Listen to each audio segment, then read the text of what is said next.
الحمد لله كما ينبغي لجلال وجهه الكريم وسلطانه العظيم، والصلاة والسلام على سيدنا ونبينا ومولانا محمد كلما ذكره الذاكرون وكلما غفل عن ذكر الغافلون۔ عزیز دوستو، اس مہینے کی یعنی رمضان مبارک کی 27ویں شب آ رہی ہے۔ 27ویں شب میں شب قدر ہونے کا زیادہ احتمال ہوتا ہے۔ نبی کریم صلی اللہ علیہ وسلم نے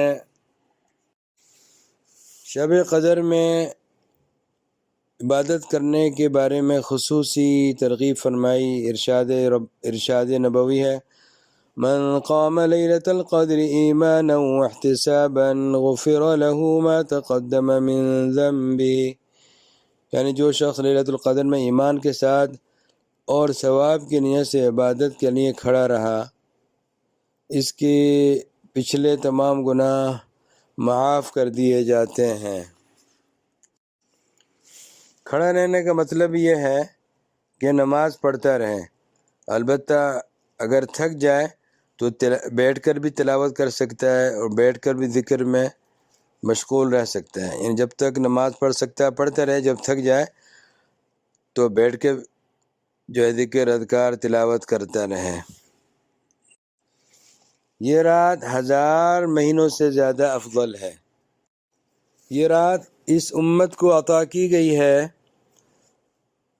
پہلی امتوں کی عمریں زیادہ ہوتی تھیں، اس امت کی عمریں کم ہیں، لہذا ان کو یہ خاص تحفہ دیا گیا ہے کہ ہر سال ایک ایسی رات دے دی گئی جس میں کوئی عبادت کرے تو گویا کہ اس نے 1000 مہینے سے زیادہ اللہ تعالیٰ کی عبادت کی۔ تو یہ بہت عظیم نعمت اس امت کو ملی ہے۔ حضرت امام مالک رحمۃ اللہ علیہ نے یہ فرمایا کہ یہ شب قدر اس امت کی خصوصیات میں سے ہے، پہلی امتوں کو ایسی رات نہیں دی گئی۔ اور بعض شوافع علماء نے بھی یہی فرمایا ہے، جمہور علماء کا قول یہی ہے کہ یہ شب یعنی شب قدر یہ صرف اس امت کو یعنی امت محمدیہ علی صاحب افضل الصلاۃ والسلام کو عطا کی گئی ہے، پہلی امتوں کو ایسی رات نہیں دی گئی تھی۔ اس رات کا ایک ایک لمحہ بہت قیمتی ہے۔ دوستو، پوری کوشش کریں کہ ہر لمحہ عبادت میں گزرے اور کسی سے فضول کا کلام نہ کریں، اور ایک لمحے کے لیے بھی زبان کو ذکر اللہ سے غافل نہ کریں۔ استغفار، توبہ، درود شریف، تلاوت میں مشغول رہیں، اللہ تبارک و تعالیٰ سے مانگتے رہیں، گڑ گڑا کر آہو زاری کے ساتھ۔ کسی کمرے میں بیٹھ جائیں جہاں پر کوئی نہ ہو، تو آپ کا اور رب العالمین کے درمیان خاص ایک ایسا وقت ہونا چاہیے۔ دوستو، ہمارے اور اللہ تبارک و تعالیٰ کے درمیان ایک خاص ایک وقت ہونا چاہیے کہ خاص مناجات ہم کرتے رہیں۔ وہ تو ہم سارے سال ہی ہونا چاہیے، لیکن اس شب میں تو خاص طور پر ایک ایسا وقت ہو کہ خاص مناجات کا، اس میں کوئی مخلوقات میں کوئی نہ دیکھ رہا ہو، اللہ تبارک و تعالیٰ اور بندے کے درمیان یہ خاص مناجات ہو رہی ہو۔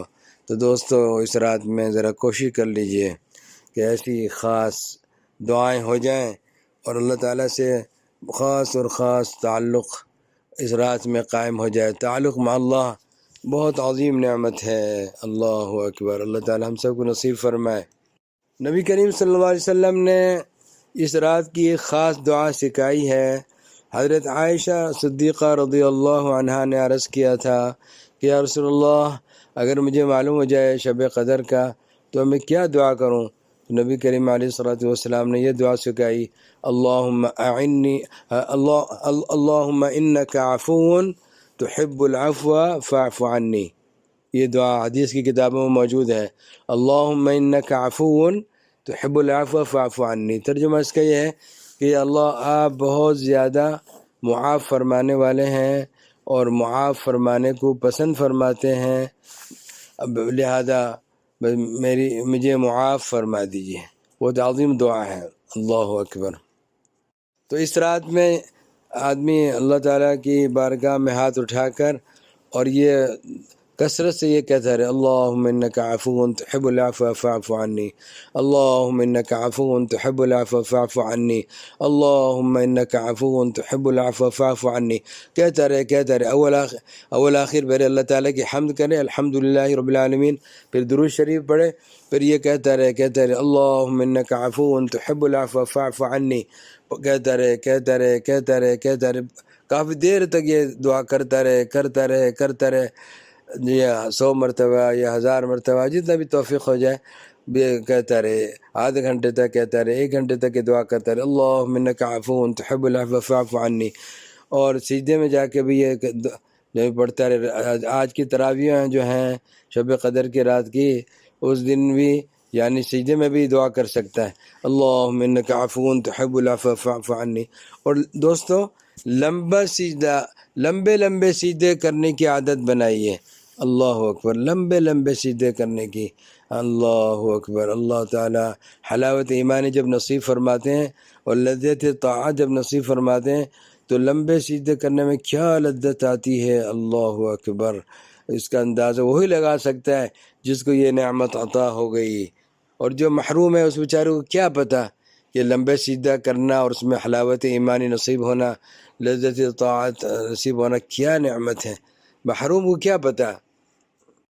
دوستو، نبی کریم صلی اللہ علیہ وسلم اس رات کو حاصل کرنے کے لیے ہر سال اعتکاف فرماتے تھے، اور ازواج مطہرات رضوان اللہ علیہن نے بھی اعتکاف فرمایا ہے، اور صحابہ بھی اعتکاف کرتے تھے، تابعین، تبع تابعین، یہاں تک کہ پوری امت کا معمول چلا آ رہا ہے۔ کیونکہ جب آدمی اعتکاف میں ہوگا تو ہر عبادت میں ہے، اگر خاموش ہے تب بھی عبادت میں ہے، سو رہا ہے تب بھی عبادت میں ہے۔ اس لیے اس رات کو حاصل کرنے کے لیے نفلی اعتکاف میں ہی بیٹھا جا سکتا ہے۔ جو اگر 10 دن کا اعتکاف نہیں بیٹھا تو جا کر مسجد میں بیٹھ جائے، 1 رات کی نیت کر کے نفلی اعتکاف ہو جائے گا تو اس کے جو ہے پوری رات اجر و ثواب میں شمار ہوگی۔ شب قدر 21ویں، 23ویں اور 25ویں، 27ویں اور 29ویں میں کسی بھی رات میں ہو سکتی ہے۔ نبی کریم صلی اللہ علیہ وسلم کو اللہ تعالیٰ کی طرف سے اس رات کی تعیین بتائی گئی تھی۔ نبی کریم علیہ الصلوۃ والسلام صحابہ کو بتانے کے لیے جب گھر سے باہر تشریف لائے تو دیکھا 2 مسلمانوں کا جھگڑا ہو رہا ہے۔ حضرت صلی اللہ علیہ وسلم نے ارشاد فرمایا، میں اس لیے آیا تھا کہ تمہیں شب قدر کی اطلاع دوں، مگر فلاں شخص میں جھگڑا ہو رہا تھا جس کی وجہ سے اس کی تعیین میرے ذہن سے اٹھا لی گئی۔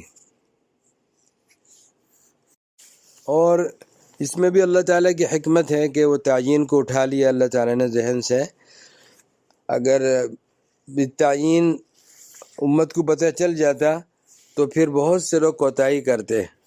اگر یہ معلوم ہوتا کہ فلاں رات میں شب قدر ہے تو پھر باقی راتوں میں عبادت کرنے میں کوتاہی کرتے، اور لغو میں اور یعنی دوسری لغو باتوں میں رات کو صرف کر دیتے، بعض لوگ گناہوں میں صرف کر دیتے۔ تو اس میں بڑی حکمت ہے اللہ تعالیٰ کی کہ ذہن سے اٹھا لیا گیا، تاکہ آپ کوشش کریں، ہر رات کوشش کریں، خاص کر طاق راتوں میں کوشش کریں۔ ایک لطیف استنباط بعض علماء نے کیا ہے کہ یہ 27ویں شب کو یہ شب قدر ہوتی ہے۔ بعض حضرات نے کہا کہ لیلۃ القدر یہ 3 مرتبہ سورۃ القدر میں آیا ہے، اور اس کے حروف 9 ہیں۔